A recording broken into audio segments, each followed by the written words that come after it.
So this is a no fluff comparison of two shotgun microphones because you clicked on this video to hear the difference so that maybe you can decide which one of these two mics is best for you. Now, I'm definitely not going to get technical here. There are plenty of smarter people than me to explain that to you. But what you do need to know is that both of these mics are super cardioid, which basically means these mics are most sensitive to sound coming in front and least sensitive in the back. So they pick up best directly in front of the mic.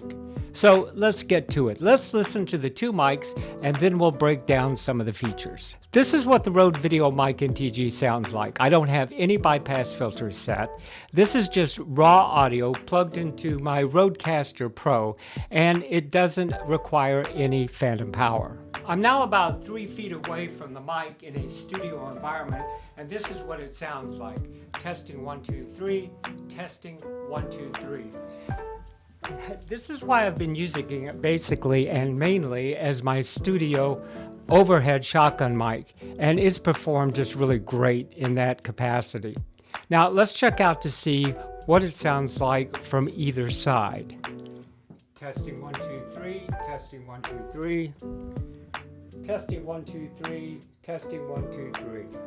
And now we're in front. Now this is a Synco D-1 plugged directly into my Sony a6700 with an XLR output to a 3.55mm jack. I have not switched to the high pass filter yet. This is raw audio coming from the Synco D3. Now I'm going to get back about 3 feet from this mic as well to see what it sounds like, and testing 1, 2, 3, testing 1, 2, 3. Once again, let's see what it sounds like from the side. Testing 1, 2, 3, testing 1, 2, 3.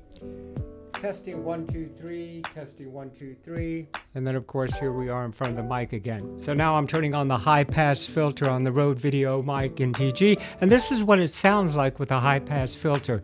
It should sound brighter, and there's more than one filter setting on the Rode mic, which I'll show you in just a minute. This is a Synco D1, so I'm going to take my trusty little screwdriver on the D1 and I'm going to reach in there and flip that switch on so you can hear the high pass filter on the D1. It should sound a lot brighter than it did just a minute ago. So let's listen to that one more time. I'm going to turn this off. This is the D1 with the high pass filter turned off. Okay, with the high pass filter now turned on the D1, can you hear the difference? The Rode Videomic list as of today on Amazon for $249. It features an on-off switch and a uniquely variable gain control.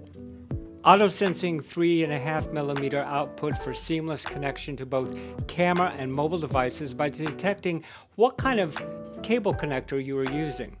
A digital USB output for recording directly to a computer or mobile device, and for charging the internal rechargeable lithium-ion battery, rated, they say, for 30 hours plus. Digital switching controls the high pass filter, pad, and high frequency boost. And here is a -dB safety channel for recording in really loud environments.